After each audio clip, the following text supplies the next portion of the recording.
بہت اچھا پڑھتے ہیں یہ اور بہت ذوق سے پڑھتے ہیں. اللہ ان کو سلامت رکھے, ان کی آواز کو سلامت رکھے اور ان کے ذوق کو بھی سلامت رکھے. جی ذوق کو بھی انشاءاللہ. حضرت تشریف فرما ہوئے اور اس چھوٹے سے ادارے میں آ کر کے اس کی عزت کو بڑھایا. سبحان اللہ. میں اپنی طرف سے بھی اور کمیٹی کے ذمہ دار بچوں کی طرف سے بھی اور خاص طور سے اس مسجد کے خطیب و امام جو حضرت کے بھتیجے بھی لگتے ہیں, حضرت علامہ مولانا سید محمد شاویز میاں اشرفی جیلانی کی چھوٹی, ان کی طرف سے حضرت کو خوش آمدید کہتا ہوں. اور اس بات کے اوپر بار بار حضرت کا شکریہ ادا کرتا ہوں کہ آپ نے یہاں قدم رنجا ہو کر کے اس کی عزت کو بڑھایا. اللہ تعالیٰ آپ کو مزید بلندیاں عطا فرمائے اور آپ کے فیضان کو پورے عالم اسلام کے لیے تادیہ قائم دائم رکھے. وقت کیونکہ قلیل ہے لیکن مسجد میں آپ تشریف فرما ہے اور ہر چیز کا انتظام بھی ہے. تھوڑی سی اگر لیٹ بھی ہو جائے مغرب کی نماز کوئی بات نہیں. پہلی دفعہ حضرت تشریف لائے اور ویسے برطانیہ میں بھی کئی سال کے بعد, یعنی پہلی مرتبہ یہاں تشریف لائے, ایسا نہیں کہ برطانیہ میں تشریف لائے. تو بارہا ابھی میں نے شروع میں امام اہل سنت کا ایک شعر پڑھا تھا, معدوم نہ تھا سایہ شاہ ثقلین, سبحان اللہ. اس نور کی جلوہ گاہ تھی ذات حسنین, تمثیل نے اس سائے کے دو حصے کیے, آدھے سے حسن بنے آدھے سے حسین. اچھا کیونکہ ذکر حسنین ہے نا, اس لیے دوسری ربائی بھی سماعت فرمائے. ایک سینے تک مشابہ, ایک وہاں سے پاؤں تک. یہ بھی امام اہل سنت ہی کا ہے, ایک سینے تک مشابہ, ایک وہاں سے پاؤں تک. حسن سبتین ان کے جاموں میں ہے نیما نور کا, صاف شکل پاک ہے دونوں کے ملنے سے عیاں, صاف شکل پاک ہے دونوں کے ملنے سے عیاں, خط توأم میں لکھا ہے دو ورقہ نور کا. کبھی خط توأم آپ کو سمجھائیں گے تو زیادہ مزہ آئے گا. 2 منٹ کے لیے میں دو حضرات نے تشریف فرمایا ہے, میں شکر ادا کرتا ہوں. علامہ ارشد مصباحی صاحب کا بھی تشریف لائے ہیں اور حضرت قدر مولانا محمد نظام اشرف سلمہ کا بھی, مولانا محمد یونس صاحب کا بھی, مولانا یوسف صاحب کا بھی, سید شوکت باپو کا بھی, اور تمام اور قاری استاد القرہ قاری خیر محمد صاحب کا بھی. تو صرف 2 منٹ کے لیے میں حضرت قدر مولانا نظام اشرف ان سے بھی گزارش کروں گا اور 2 ہی منٹ کے لیے علامہ ارشد صاحب سے. پہلے مولانا نظام اشرف آ کر شکریہ ادا کر دیں اور اس کے بعد پھر نعرہ تکبیر, نعرہ رسالت, نام ذکر حسنین ہے. یہ اسی انداز سے بیٹھیے جیسے آپ کا مزاج ہے, اسی انداز پہ حشاش بشاش ہو کر کے ذوق و شوق کے ساتھ ویسی سنیے, ویسے ہی سنائیے, ویسے ہی اظہار جذبہ بھی تو کیجیے. جی نعرہ تکبیر, نعرہ رسالت, ذکر حسنین کریمین, سادات عظام زندہ باد.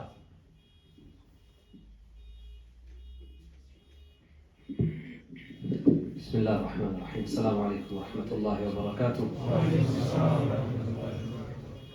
As you just heard from my father, it's not time for a speech. Just very quickly, I'd like to show my gratitude from the depths of my heart to the great Sheikh sat over here. MashaAllah, he's blessed us with his presence. What more can we say regarding this blessed individual? He is from the lineage of Sayyidina Rasulullah sallallahu alaihi wasallam, and an introduction like that suffices. One other thing we can mention that he is also the great grandson of Sayyidina Sheikh Abdul Qadir al-Jilani radiyallahu anhu. And on top of that, alhamdulillah, he's also the grandson of Sayyidina Muhaddith Adamin alayhi rahmatullah. So this is a blessed individual. MashaAllah, I've listened to his speeches a number of times. It's a great blessing, both with the ilm and with a touch of tariqah as well, MashaAllah. So we are people of tasawwuf, we love Sufis, and MashaAllah, when we see a alim, he's got a touch of Sufism, and he's a Sayyid as well. That's Nurun ala Nur for us, alhamdulillah. So this is a great opportunity, so we thank Hazrat for coming. And inshallah ta'ala, I'd like to pass the mic to Hazrat Allama Mawlana Hashim Ismail Sahab, hafidhahullah ta'ala. Nare Takbir! Allahu Akbar! Nare Risalat! Ya Nare Haidari! Ya Ali!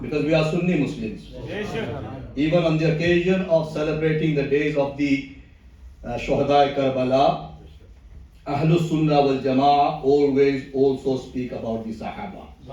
That's the difference between their celebrations and how we, alhamdulillah, speak of the sacrifices of the Ahle Bayt Athhar. Ala Hazrat Rahmatullah Ta'ala alayhi says,